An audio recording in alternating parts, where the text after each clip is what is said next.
Hello नमस्ते साथीहरू, तपाईहरुलाई हाम्रो YouTube channel Abhiram incubator and मेसिनरीमा स्वागत छ। हामीले आज के प्रस्तुत गर्दैछौँ भनेर तपाईले थम्बनेल हेरेर थाहा पाइसक्नु भएको छ। कस्तो ह्याचरी किन्ने भन्ने प्रश्नमा हामीले विभिन्न तर्कहरू प्रस्तुत गर्दैछौँ। त्यसैले पुरा भिडियो हेर्नको लागि तपाईलाई अनुरोध गर्दछौँ। यदि तपाई आफ्नो गाउँठाउँमा आफ्नै देशमा कुखुरा पालन वा पशुपन्छी पालन गर्दै हुनुहुन्छ, कृषिमा हात हाल्नु भएको छ वा हाल्ने क्रममा हुनुहुन्छ भने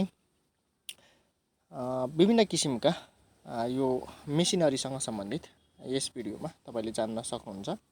अर्थात् हामीले ह्याचरी तपाईले पशुपन्छी पालन गरिसकेपछि ह्याचरीको आवश्यक पर्छ। किन भन्दाखेरि तपाईले अन्डा उत्पादन गर्नुहुन्छ, अन्डा उत्पादन भएको अन्डालाई चल्ला उत्पादन गरेर बेच्न पनि सक्नुहुन्छ र त्यसैबाट उत्पादन भएको चल्लालाई मासुको लागि पनि हुर्काउन सक्नुहुन्छ वा अन्डा उत्पादनको लागि पनि प्रयोग गर्न सक्नुहुन्छ।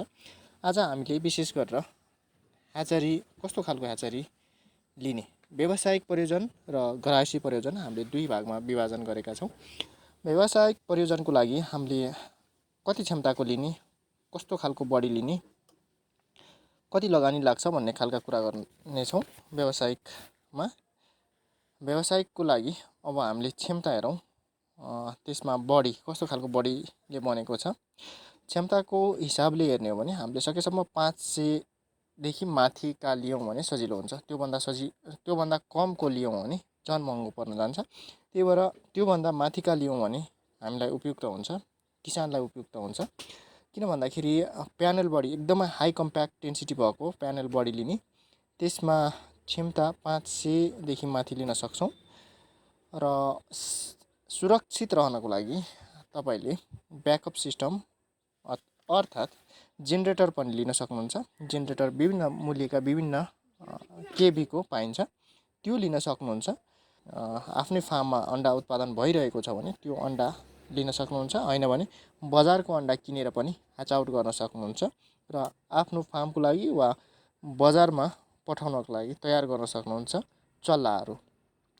त्यस्तै यसमा कति बिजुली खर्च हुन्छ भनेर पनि कुरा गर्नेछौँ र समग्रमा कति लगानी लाग्छ एउटा ह्याचरीको लागि, व्यावसायिक ह्याचरीको लागि, त्यो क्याल्कुलेसन गरेर हेर्नेछौँ।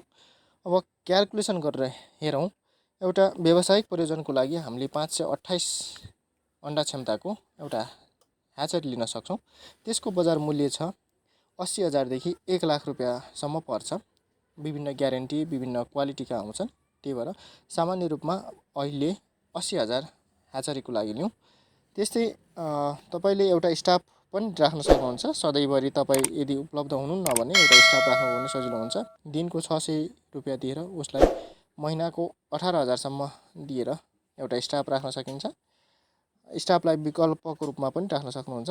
त्यस्तै अन्डा आफ्नै ह्याचरीमा छ भने, आफ्नै फार्ममा छ भने त्यो एकदमै राम्रो भइहाल्यो। हैन भने बजारबाट भाले लागेको अन्डाहरू फारमहरूमा गएर कलेक्सन गरेर हाल्न सक्छौँ।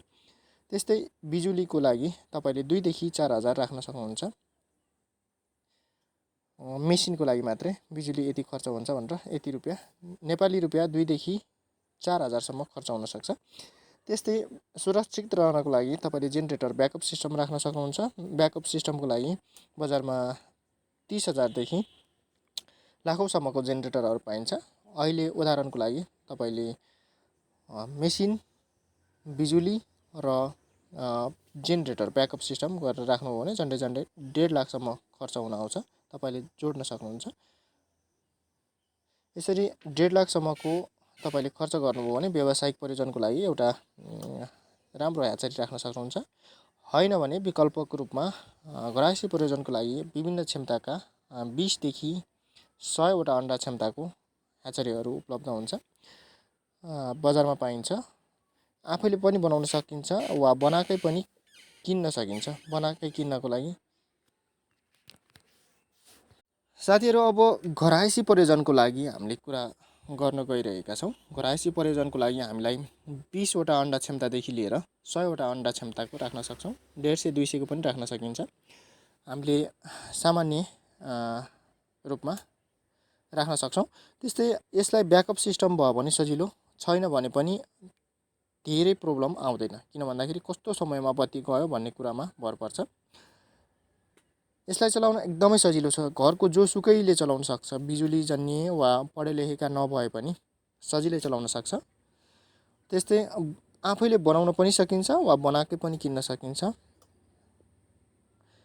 वरपरका अन्डा, छरछिमेकमा भएका अन्डाहरू किन्न सकिन्छ वा आफैसँग भएका अन्डाहरू 2-4वटा हाँस वा टर्की, लोकटहरू, बटाई वा कुखुराहरू पाल्नु भएको छ भने त्यसैको अन्डा कलेक्सन गरेर मेसिनमा हाल्न सक्नुहुन्छ। यस्तै यसैमा चल्ला हुर्काउन पनि सकिन्छ, त्यो ह्याच आउट भइसकेको चल्लालाई हुर्काउन सकिन्छ। हुर्काउँदाखेरि अलि विशेष ध्यान दिनुपर्ने हुन्छ, किन भन्दाखेरि उसले फोहोर गरिसकेपछि त्यसलाई सरसफाइमा हामीले जोड दिनुपर्ने हुन्छ।